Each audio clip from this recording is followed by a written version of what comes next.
Okay, everybody, module 4.3. Okay, this is the last subtopic module for LMX.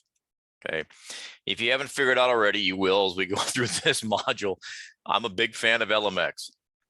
You know, leader, follower, those variables change. New leader comes in, different styles come in. Follower, new, old people retire, new people come in, the followers change, generations change.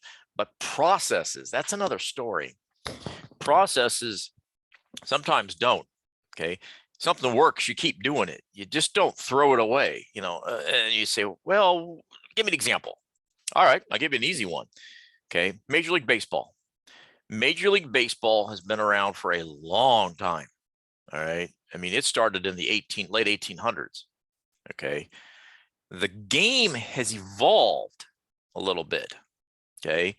Yeah, different things have changed. The designated hitter came up in the 70s, and up until, if you believe history, Babe Ruth pitching for the Red Sox. If you didn't know, actually that's who he started with, where they traded to the Yankees. Came up with the curve ball because everybody just threw nothing but fastballs, but the game has been the same. The process hasn't changed. Okay. In 100 and, I don't know, fill in the blank, was it 1880 something? All right. Long time ago. LMX is viable, irrelevant in relation to the leader and the followers as they evolve and change, and even the different theories. So in this module 4.3 here, what I'm going to do is I'm going to look at the different processes within LMX in relation to that dyadic relationship between the leader and the followers. Okay. Some of the things that we could say are, and I don't like the word assumed, but some of the things that we can say are kind of a given. Think about, go back to geometry, if you remember that in high school. There's a given, and then there's, some theorem. Okay. There's some things we can assume, there's that word, that are given in relation to the process, in relation to the dyadic phases that we go through. Okay, and I got a nice little slide to present all this stuff. And you're going to notice I bolded, and I've been doing that. When you talk about LMX, all right, the main person, and is Grain, and I've got him, of course, bolded on all of the different citations here. Okay. Yes, it's a prescriptive approach. What does that mean? That means that we're looking at an emphasis on what should be happening. And obviously, anytime you talk about leadership, it's a top-down approach. Now, it may be bottom up as well, but it's at least top down. All right. And the leader has the responsibility, not full. It's not 100% the leader's responsibility, but it is on if you wanted to split it up as a percentage, it's at least 51. Okay. It's probably more than that, but it's at least 51 in relation to developing high quality exchanges with everybody. I mean, the ultimate goal, which is kind of pie in the sky, or what economists would call equilibrium, right, is to facilitate everybody into the in group, have nobody in the out group. Now, you would say, wait a minute, that doesn't sound logical at all. That's not even possible. Well, you're right. It's probably not unless you have a very small group of followers, okay, or it's somewhat cultish in its nature. Okay, but let's just say that it's a for-profit large organization, something like Caterpillar, where you may have 80 people reporting to you, 100 people reporting to you. Okay, you got a pretty good group, but you're going to have some outliers. You're going to have individuals that are plus or minus 3 standard deviations, from the mean. All right. What's the process we go through as a leader? Because the goal is, if we can move everybody into the in group, we will work way more efficiently and effectively than we have a whole bunch of people in an out group. Okay. Well, there's 3 phases. All right. And I'm going to go through all 3 of these phases here. And there's a nice little chart coming up that I borrowed from Northhouse that's going to be here on the next slide. And then I'll walk you through each one of these phases, and we'll take a look at them. Okay. And you may say, this almost sounds like social learning kind of theory. It kind of is. All right. Remember, LMX focuses heavily on the relationship. The task, whatever. Okay. The task is the task. It'll change, it'll deviate, but according to LMX, the relationship, that dyadic relationship, is the most important part. All right. Now, I know we've said, well, everything with leadership is driven by task and relationship. That is true. Okay. But this is the component of the process itself. All right.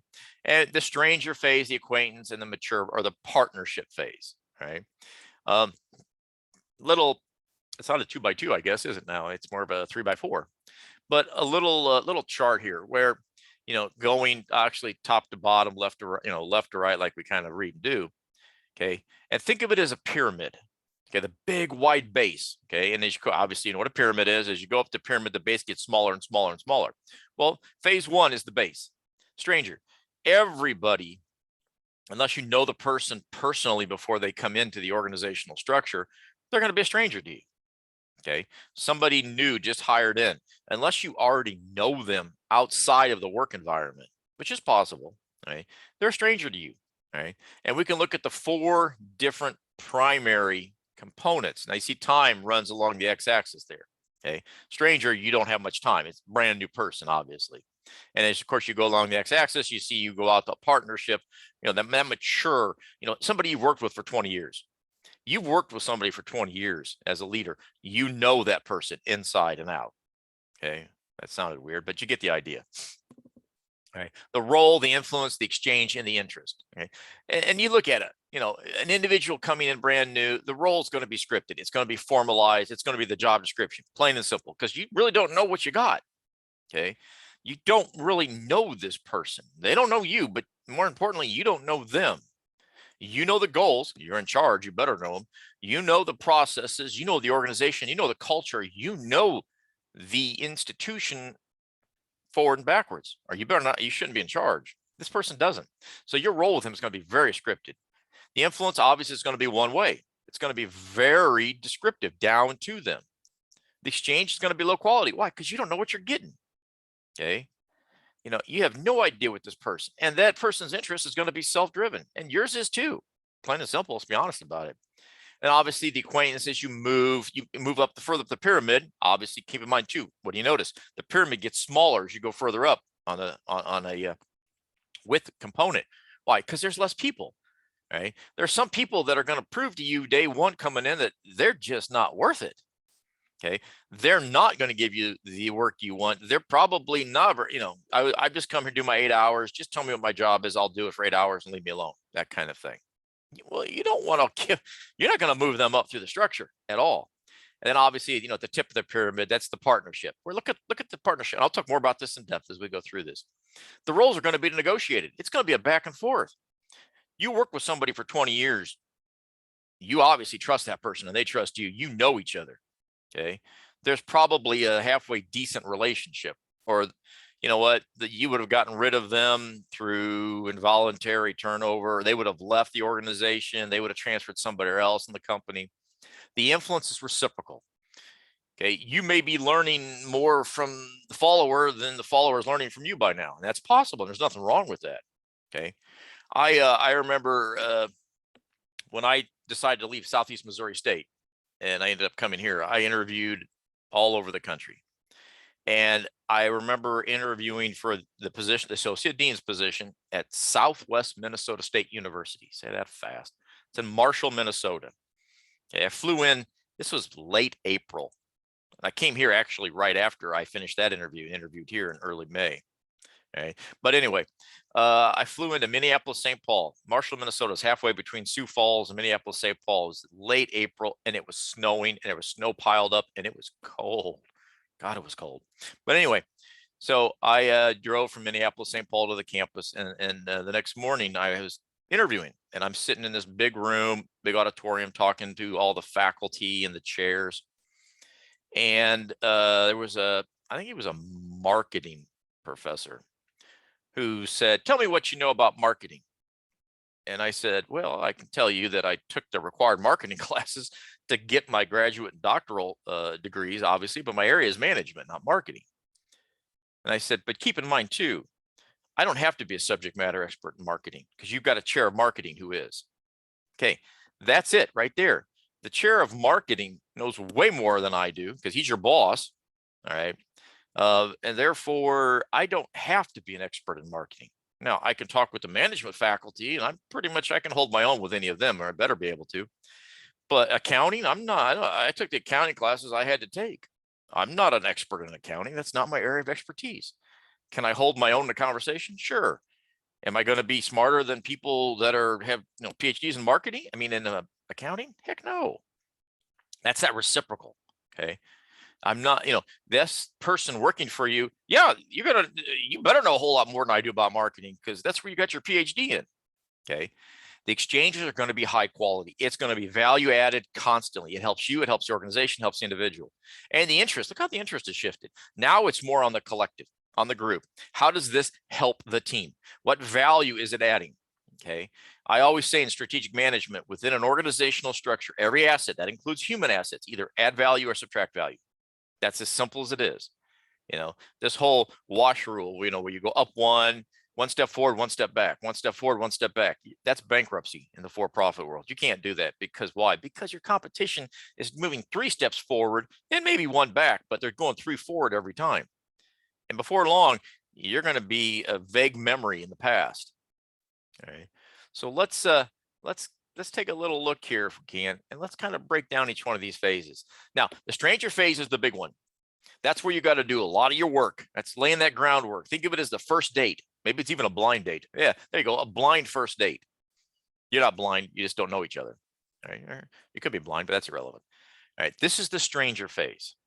Okay. This is where we have interactions with the leaders and the followers, and we're following the rules. We are following the protocols. We're following the job description. We're not asking this person to do anything more than what we may be poking a little bit to see what, if they can help out a little here or expand a little there, how much interest they have. This is very contractual. It doesn't mean there's a contract. It might be, but this is very formal. There's no informalization here, period. Okay. Every conversation follows a very strict, especially if you're dealing with like a union. Every conversation follows a very strict guideline. Heck, you may even, if you want to talk to the person, you may even, if in a union shop format, you may have the shop steward there. Okay. Just so, there's no misconception that you're trying to push this person to do more than what they're supposed to do. Okay. You're going to have very low quality exchanges. I mean, these are going to be low. It's going to be strictly rudimentary, almost like a teacher teaching first graders. Okay. You're going to follow a process. You're going to follow that lesson plan to the letter. All right. That kind of thing. All right. And you know what? It's going to be a little bit more self-interest in the group. All right. I mean, it has to be. That's just human nature. Heck, when you're flying, what do they tell you to do? Put the mask on yourself before you help anybody else. It doesn't mean that's a wrong thing. If you pass out, you can't help anybody anyway. But if the plane decompresses. But it's very self-interest, and there's nothing wrong with that per se. But keep in mind, don't expect, as a leader, remember, you're leaders, don't expect too much in this phase, okay, from individuals that you really don't know. Okay. And you got to get a little deep here. And I'm going to spend a little more time on the stranger phase than I do the other two, because this catches everybody. Everybody coming in is going to fall into this phase. Everybody underneath you in the structure will be, if you have 100 people working underneath you, reporting to you, all 100 of them are in the stranger phase, day one. Okay. Assuming you don't already have a relationship with any of them. How do we determine the relationship quality? All right. I just pulled up some sources here that were somewhat relevant and newer to the field, obviously, than Grain's going back in the 70s to the 90s there. But by leaders using a narrative storyline to determine how trustworthy followers are. Okay. Using a little bit of shine in relation to understanding organizational culture. Okay. You're kind of explaining things that may have transpired in the past to see what this person feels in relation to putting in additional, whatever it might be, hours, work, effort. Okay. By looking at the interactions, and this is the top-down one, the interactions have to start with the leader, because you are the foundation of the organization. It's just like a parent and a child. Okay. The interactions have to start with the parent. A child is small, you interact with them, you start forming that bond, that relationship. Okay. And of course, it'll evolve and grow as the child gets older and the relationship changes. Okay. And the interactions may change. Okay. And then by using traditional relationship building techniques, conflict management, shared tasks. Okay. Get down and get dirty with them if you have to. There were times I got into production cells and helped run production. Okay. Somebody needed help. They were falling behind. We had a deficit of work in progress materials making it sub-assembly. I said, okay, where's it at? Well, it's these 2 machining cells. And then, well, off I went. Okay. Got in there and said, what's going on? What do you need? Well, the person was sick today. You know, it's a 2-person cell. He's not here. I'm trying to do both. I said, get it. Tell me what to do. And I started running a Toyota drill and a grinder and a wash tank. Okay. Because we had a bottle up within the work in progress. That's shared tasks. Okay. Tell me what you need me to do. That guy's eyes got about as huge as silver dollars when I said that. I'm not talking, little big silver dollars like the old Morgans. You want me to tell you what? Tell me what to do. Tell me what I need to do. I'll figure it out. But give me that shared task. Okay. See if this person is willing, because we got to get things moving. Number one. Okay. And did I have other things to do? Yes, I did. But this is part of building that phase to figure out what kind of relationship you're going to have with that individual. Phase 2, we're starting to move a long time. We've got some interaction going here. We move into the acquaintance phase. Okay. This is where we begin with an offer by the leader, usually the leader, to improve that social exchange. Now, maybe it comes from the follower, but usually there's an indication from the leader that this is something you're interested in. And there's going to be a test period. Okay. The follower is interested in taking on new roles. The leader is willing to provide new challenges. It's not going to be, game theory. It's not going to be all in. This is, if you're playing Texas No Limit Hold'em, you're not going all in here. Okay. But you're not going to be bluffing either. You've got a decent hand. You may slow play it, but you're going to bet into the hand. All right. Sorry if you don't know how Texas No Limit works. Watch a YouTube video. Okay. But you're going to see a shift in the dyad. It's going to move away from that formalized into something in the middle. It's not going to be informal yet. You're not going to give this person the key to your house and ask him to watch your house while you're gone or to take care of your dog or whatever it is. Okay. But you're starting to understand that maybe this individual has the ability to do more than just what is prescribed by the job description. Okay. And it is the quality of the exchange improves. You start to develop trust. You start to develop respect. Okay. Maybe this individual can open up the store in the morning, kind of thing, or this individual can close the store at night without you having to be there. Okay. And there's less of a focus on self-interest. We're starting to slide more into the collective goals. Okay. I remember, it was 95, I think. And Owen Beaver was the head of the United Auto Workers International in Detroit. And he was meeting with, sitting in the back of the room. I'm sitting in the room there, but he was meeting with the CEO, Don Feitz, and some of the VPs. And Beaver came out and said, remember, he's not the head of the local union. This is the international. Came out and said, you know what? We're going to bring Caterpillar to its knees if you don't accept our proposal. And Feitz looked at him, kind of smiled, got up, walked away. Just walked right out of the room. He said, we're done. That was it. We're done. Okay. And I remember later on, I was in a meeting and he said, the guy told me everything I needed to know about him right then and there. And that's when he initiated the lockout. Okay. Where, management leadership can, if hourly workers go on strike, leadership can lock them out. He said, we're going to lock them out. Tell everybody if they don't come back to work in the next 48 hours, we're locking the doors and they can't come in until the strike is resolved, period, even if they want to.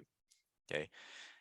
And one of the VPs said, well, why are you doing this? He said, he told me everything I needed to know right then and there about the relationship with him. Okay. Now think about it.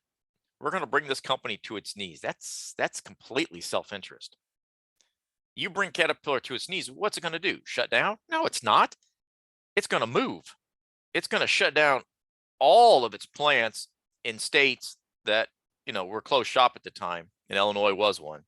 And they're going to move them to right to work states or move them out of the country. This is a global company with shareholders. He's not going to lose money, period. They're going to make money, and they made a lot of money during the strikes. We're going to make money, period. That's what we're in business to do, is to make shareholders wealthy. Okay. If that means we have to pack up and move everything out of the state of Illinois, we'll do it. All right.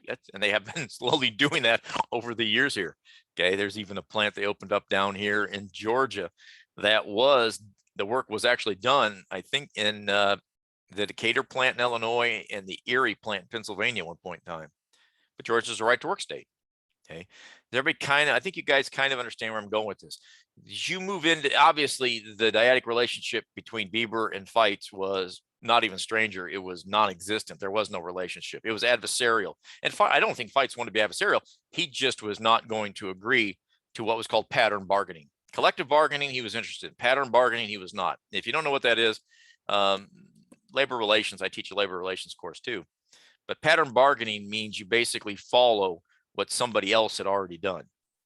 Hey, the UAW just negotiated, I think, with John Deere, and they wanted the exact same package they got from John Deere's management, and that wasn't going to happen because, to be honest, Caterpillar and John Deere, they're not the same animal. They're not completely different, but they're not the same animal. They don't compete in the same fields. It's just not a comparable analysis. Okay, so when we go from here, if everything is going good, we're that relationship's into the acquaintance phase. Thirdly, we move into the mature or the partnership phase. Yes, I said before, partnerships are never 50-50, and this isn't either. Okay, any way you want to slice the bread, management, leadership, whatever term works best for you, okay, is going to have more preponderance of influence and power. That's just, and it's set up to be that way, and it should be that way. Okay, a 5-year-old child, and I'm not equating followers to 5-year-old children, but a 5-year-old child should not be telling a parent what to do. Okay, that's the parent's responsibility because they know more and they have more at risk than the child does. All right. Phase 3 is that mature partnership. This is marked by very high quality exchanges. Okay. The informal, sometimes it may be even you just know somebody knows you need this done and they do it. Okay. You've got a high degree of trust, respect, and obligation towards each other. I got your back. You go down, we go down. That kind of thing. Okay. You have very loyal followers. They follow the individual. They give validity to the individual. You have a tested relationship over and over. It is found to be dependable. Okay. I've actually had my boss, the dean, say, and I ask you to do something. He said, I never have to check. I know it's done. If there's a problem, you'll tell me there's a problem. If not, I don't even worry about it. That's a trusted relationship. You know that it's going to get done. And if there's an issue, yes, the follower is going to come and say, I got a problem. I need help. Okay. A good leader is really waiting for that. Okay. And if it never happens, I've known some people in leadership that get disappointed. Like I asked them to do something, they do it right every time. I'm like, isn't that the point? He's like, yeah, but I kind of feel worthless. Well, your job is not to get the nuts and bolts done. Your job is to make sure strategically the organization is moving in the right direction. Okay. And it is. You may see that there are other favors and special assistance that are given. Yeah, somebody you trust, you really trust. All right. And it is, you have a highly developed patterns. Okay. Individuals almost know what the other person is going to do or say before they do it. Okay. You can say, well, that kind of sounds like people have been married for 20 years. Got news for you. Sometimes people that have worked together for 20 or 30 years, you kind of wonder if they have, they are married, simply based on the fact that they spent so much time together, right, in that environment. Okay. And it produces positive outcomes for the individuals and the organization. Okay. Anytime you can get high quality performance within a team structure, it is always good, number one, for the organization. Okay. Because, there comes a point in time you just can't get any more higher. In total quality management, there comes a point where continuous improvement literally, okay, you can't go any higher. Okay. So you're at a 97. Getting to a 98 will cost you so much money and time that the return is negative. You don't do it. You stop at 97. Okay. The law of diminishing return kicks in and you say, okay, that's it. All right. We're down to one product defect per 100,000 parts. To get down to 0 defects would cost us so much money and time that we would actually have a negative return on the repair based on that one defect having to be repaired. You don't do it. From here, partnerships become transformational. Now, we're going to talk about transformational leadership as well as the whole spectrum of that component in 4.4 and 4.5 here. But you move beyond self-interest. You get into transformational self-interest. Really, it goes down the tubes. People don't even. Yeah, it's always there. You're always worried about yourself, but you're focusing on the collective, the family. Okay, what would you do to protect your family? Would you put your life at risk? Yeah, yes, you would. You better. Okay, because you protect that. Because why? Because you form that mature partnership. Well, that's transformational. You move beyond the self-interest to the greater good, to the team, to the organization, to whatever that larger variable is. You do what you have to do to protect the family. All right. That's kind of where we're looking at with LMX. All right. So how does LMX really work? Well, keep in mind, it works in two ways. It describes leadership and it prescribes leadership. Describing leadership, you say, well, what theory? It can be any theory. Okay. Remember, it's that connecting process. All right. There's an old adage in business that says finance. Finance kind of came out of accounting, but it also came out of economics. Finance is the connecting pin between accounting and economics. Okay. What does accounting tell us? Accounting tells us what's already happened in the past. Economics tells us what we think is going to happen in the future. Okay. Finance is that connecting rod between the past and the future to help us financially get from what we already know to where we want to be on the finance side, on the the number side. Okay. It's kind of the same thing here. LMX works in two ways. It describes leadership and then it prescribes the process of facilitating that leadership to the followers. And in a high performance dyad, the other direction as well. Okay. In both, the central concept of the dyadic relationship is that. Okay. And well, let's talk about it. What's, from a descriptive component, it suggests that it's important to recognize the existence of in-groups and out-groups. Acknowledge they're there. Some people, oh no, it doesn't exist. How do you know it doesn't exist? Because I don't want to believe it exists. Yes, it does. Acknowledge what's there, what you know, what you see. Okay. And then, yes, significant differences in how goals are accomplished using in-groups and out-groups. There's significant differences from a leadership perspective. The in-group people, trust me, you trust them. They have given you no reason not to trust them. Somebody that's in your in-group, okay, that you've got a mature partnership relationship with, you better trust them. Okay. The minute you don't, they're going to notice something's wrong. Okay. And you don't want that because you need to have individuals around you completely trust. But you need to get the work done too. And members of the out group are doing the work. If they're not, here comes the bad side. You need to replace them, obviously. All right. And there are relevant differences in group versus out group behaviors. There's huge differences in relation to that. Okay. And there's nothing wrong with that. You want to make sure you understand and accept the differences, and then you can utilize those in group and out group variables or individuals to facilitate getting certain work done. Okay. Well, from a prescriptive standpoint, it's best understood within the leader making model. Okay. What does this mean? Well, leaders form relationships with all followers. Parent does with all children. Okay. You have somebody who's growing up with, I think I remember from correctly, my grandmother told me that there were 12 siblings in her family. Okay. Woof. 12, there's 12 kids. Yeah. And I said, because she was saying that each child had a different relationship with the parent, and it depended on where you were born in this, the first or the last kind of thing. Okay. Leaders do the same thing, guys. You're going to form relationships with everybody, but there are going to be some differences. Okay. And it is, leaders should offer each follower an opportunity to move from out group into in group. To put somebody in an out group and leave them there, that's just bad leadership. Okay. Bad management, call it whatever you want. All right. You're not looking to put people in the out group. Your goal is to get people out of the out group. You need them to get the work done. Okay. Therefore, they're of value. And getting them out of the out group into the in group actually makes your job easier. That makes the process easier.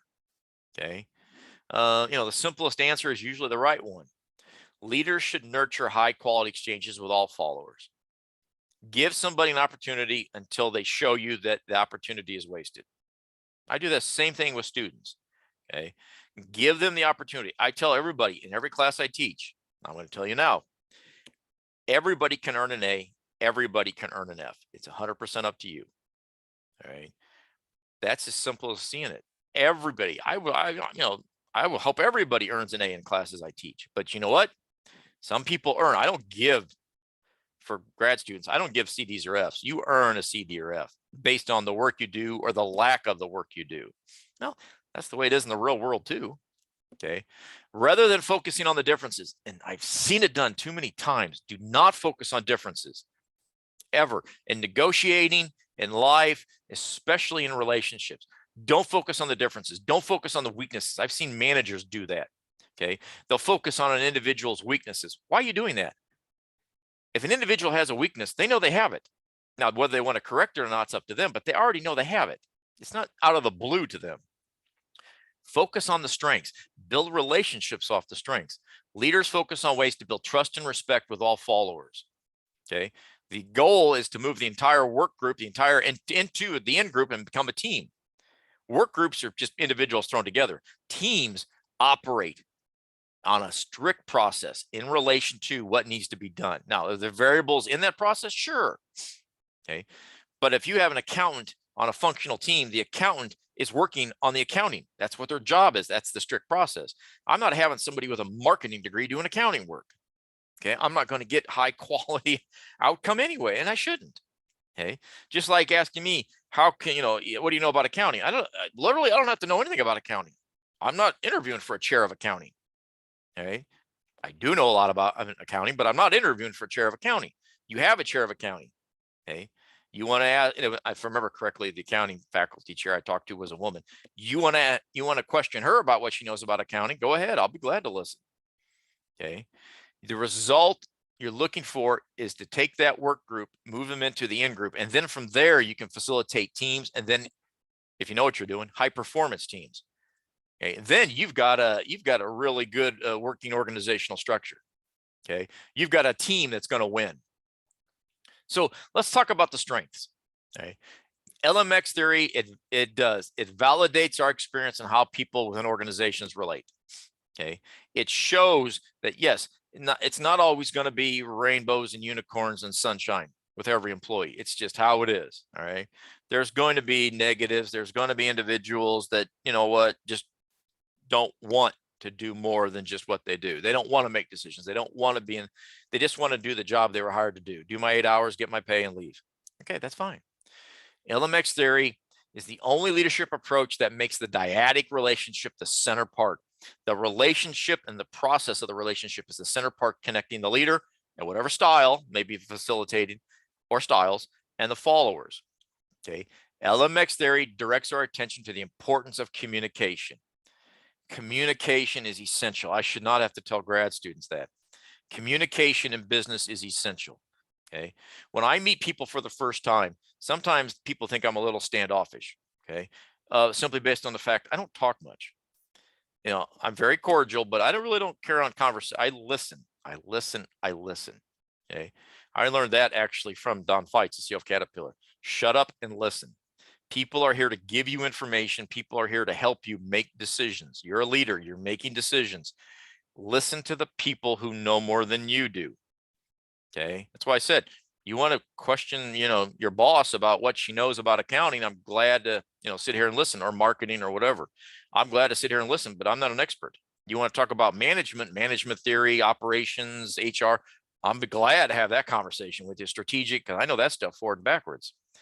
Communication is incredibly important.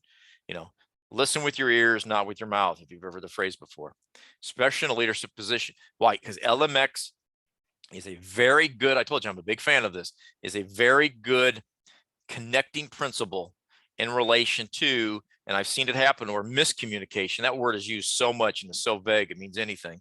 But miscommunication leads to so many more problems than what existed. And then you got to go back and fix those problems before you get back to doing what you were trying to do to start with. And there's solid research, okay, on how the practice of LMX is related to organizational outcomes. Okay. Anytime you can form that relationship, that social bonding component, okay, it's always usually going to be a positive from an organizational standpoint. Why? Because it builds loyalty.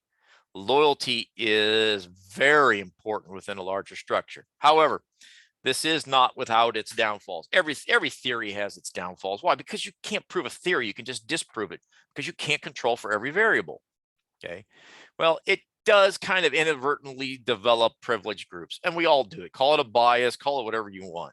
Okay. Yeah. Sometimes people in the out group who want to be in the in group and can't, it appears to be unfair, maybe even discriminatory in its nature. Hey, just like the line manager, I think I said in previous subtopic, women shouldn't be out in production because they're not as strong as men, they're not as smart as men, all these kind of little nuances. And it wasn't difficult to figure out this guy's in group and out group had a very discriminatory component to it.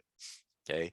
Now, is he 100% factual? No, because I did a little look on his line and looked at the production schedule, and you know what, about 20% of his line was female, and you know what, they were on an overall level, yeah, they were a little behind the males, but there were several of the females that were just as productive or more productive than the male counterparts. Okay, so obviously his theory had a hole you could drive a truck through. All right, but that is a criticism. He was forming relationships in the in-group component with males. There were no females in his in-group on his production line. Okay, all right. The basic theoretical ideal of LMX is it's not 100% fully developed. Okay? And the reason I just threw a couple questions up here, you could say, well, how do we say that? Well, how are the exchanges created? Keep in mind, all of us have biases. As a leader, you have biases. Okay. Now, our bias is bad. Well, they can be, but sometimes they're good. All right. They help us understand and develop in our environment. But how are those high quality exchanges created? How are they made? All right. I've seen line managers that are incredibly standoffish. I say line, I mean operational management. Operational managers, the big wide base at the bottom, another pyramid thing, operation, tactical, strategics at the top. Operations deals with the hourly workers below, the big wide base. Think of it as the earth that the pyramid sits on. Okay. They can be very standoffish. And I've noticed one thing too, individuals that come out of hourly into management, instead of being hired from the outside in, right into management, like college graduates would be, some of them got God complexes. I noticed that big time. Okay. I'm in charge now. You'll do what I say. That's not how it works. I came down on several operational managers I saw acting like that. I said, what you're doing is self-destructive and you better stop it or I'm going to replace you. Okay. But how are those exchanges? If the operational manager does not want to create a positive exchange, it's probably not going to happen. And then what are the means to achieving and building trust? Okay. What are the guidelines? Is it that you go pick up my dry cleaning and you wash my car and you do all this free stuff for me? You're my butler kind of thing. All right. How do we develop those? All right. Sometimes you got to cut off the head of the snake. Sometimes the problem is the leader and they have to be replaced. Okay. So what's the application of this? Okay. How do we take this theoretical thing and put it into a practical application? Okay. It applies to all levels of management and all types of organizations, kind of. I'll explain more as I get to the bottom with that statement. It directs managers to assess their leadership from a relationship standpoint. And managers too, managers especially, are so focused on what? Task. Gotta meet production quota, gotta meet earnings per share, gotta meet whatever it is we have to meet. Okay. Number of calls per hour, number of sales generated per lead, whatever it is. Okay. It kind of moves because task is something we can quantitatively measure. Okay. To more of that softer area, which is what? It's the relationship part of it. It sensitizes managers to how in-groups and out-groups develop within their work unit. Okay. It really makes you kind of face look in the mirror and face yourself kind of thing. All right. As a leader, it's easy to say, be open. Okay. Be creative, give everybody an opportunity. Okay. That's hard to do sometimes. Okay. It can be used to help explain how CEOs develop those relationships, especially in the upper strategic management area. Okay. Because to be perfectly blunt, in a global organization, you've got to trust your people. Okay.